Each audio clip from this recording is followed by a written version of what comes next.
कवठेमहाकाळ मराठी न्यूजमध्ये आपले स्वागत आहे। सांगली प्रतिनिधी विद्याधर लोंढे। अंगारकी संकष्टीनिमित्त फराळाचे वाटप, गणेश भक्तांचा उपक्रम।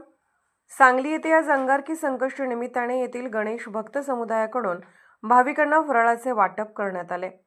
हिंदू संस्कृतीमध्ये अंगारकी संकष्टीला अनन्यसाधारण महत्त्व असून या निमित्ताने सर्वच गणेश मंदिरामध्ये रोषणाई केली जाते। अंगारकी संकष्टी ही वर्षातून 6 महिन्याच्या अंतराने 2 वेळा येते। या निमित्ताने सांगली येथील 100 फुटी रस्त्यावरील गुलाब कॉलनी येथे खिचडी, लाडू, केळी वाटप करण्यात आले।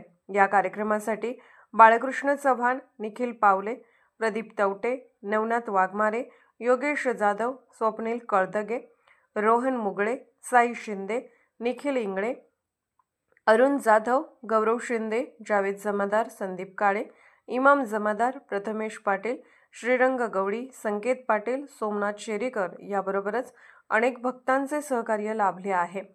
कवठेमहाकाळ मराठी न्यूजसाठी स्मिता यादव, सांगली।